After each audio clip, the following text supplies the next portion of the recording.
ಬಣ್ಣದ ಹುಡುಗ ಕಾರ್ತಿಕ್. ಎಲ್ಲರೂ ಹೇಗಿದ್ದೀರಾ? ನಾನೆಲ್ಲರೂ ಚೆನ್ನಾಗಿದ್ದೀರಾ ಅಂತ ಅನ್ಕೊಂಡಿದ್ದೀನಿ. ಗಣೇಶ ಹಬ್ಬ ನನ್ನ ಫೇವ್ರೆಟ್ ಹಬ್ಬ.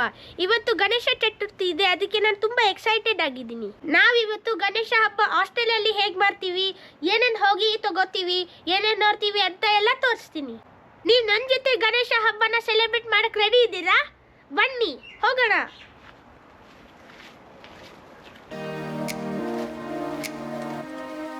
ಈಗ ಆಸ್ಟ್ರೇಲಿಯಾದಲ್ಲಿ ಸ್ಪ್ರಿಂಗ್ ಸೀಸನ್ ನಡೀತಾ ಇದೆ. ವೆದರ್ ಇವತ್ತು ತುಂಬ ಚೆನ್ನಾಗಿತ್ತು. ಆಸ್ಟ್ರೇಲಿಯಾದಲ್ಲಿ ಡ್ರೈವಿಂಗ್ ಮಾಡೋದೆಲ್ಲ ಇಂಡಿಯಾ ಥರನೇ ಲೆಫ್ಟ್ ಸೈಡ್ ಡ್ರೈವಿಂಗ್ ಇರುತ್ತೆ. ಇಲ್ಲಿ ತುಂಬ ಚೆನ್ನಾಗಿ ಲೇನ್ ಸಿಸ್ಟಮ್ನ ಫಾಲೋ ಮಾಡ್ತಾರೆ. ನಾವೀಗ ಹೊರಟಿದ್ದೀವಿ ಇಂಡಿಯನ್ ಗ್ರೋಸರಿ ಸ್ಟೋರ್ಗೆ. ಇಲ್ಲಿ ಎಲ್ಲ ಏರಿಯಾದಲ್ಲಿ ಇಂಡಿಯನ್ ಗ್ರೋಸರಿ ಸ್ಟೋರು ಸಿಗಲ್ಲ. ಒಂದು ಸಬರ್ವಿಂದ ಅಂದರೆ ಒಂದು ಜಾಗದಿಂದ ಇನ್ನೊಂದು ಜಾಗಕ್ಕೆ ಹೋಗಬೇಕಾಗತ್ತೆ. ಒಂದು 2-3 ಸಬರ್ಗೆ ಸೇರಿ ಒಂದು ಗ್ರೋಸರಿ ಸ್ಟೋರು ಇರುತ್ತೆ.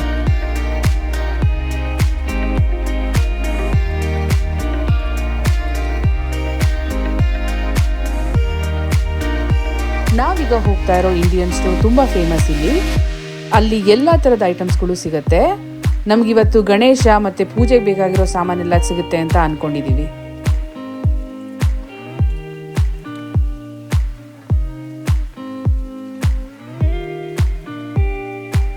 ರೈಟ್ ಸೈಡ್ ಪಾರ್ಕಿಂಗ್ ಸ್ಪೇಸಲ್ಲಿ ನೋಡಿದ್ರೆ ತುಂಬ ಕಾರ್ಗಳು ನಿಂತಿದೆ. ಹಾಗಾದರೆ ತುಂಬ ಜನ ಇವತ್ತು ಶಾಪಿಂಗ್ ಮಾಡ್ತಾ ಇರ್ತಾರೆ ಅನ್ಸುತ್ತೆ.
ಹೇಗಿಲ್ಲರೆ ಡೆಕೋರೇಷನ್ ಎಲ್ಲ ಮಾಡಿದ್ವಿ. ನಾವು ಈಗ ಪೂಜೆಗೆ ರೆಡಿ ಇದ್ದೀವಿ. ನೈವೇದ್ಯ ಮಾಡಕ್ ಮುಂಚೆ ನಾವು ಬನ್ನಿ ಮೋದಕ ಮಾಡೋಣ. ಮೋದಕ ಮಾಡೋಕ್ಕೆ ಕಾಯಿ ಬೆಲ್ಲ ಹಾಕೊಂಡಿದ್ದೀವಿ, ಮತ್ತೆ ಈ ಅಕ್ಕಿ ಹಿಟ್ಟು ಹಾಕೊಂಡಿದ್ದೀವಿ. 21 ಮೋದಕ ಇದೆ. ಇದನ್ನ ಈಗ ಹೋಗಿ ಸ್ಟೀಮ್ ಮಾಡಬೇಕು.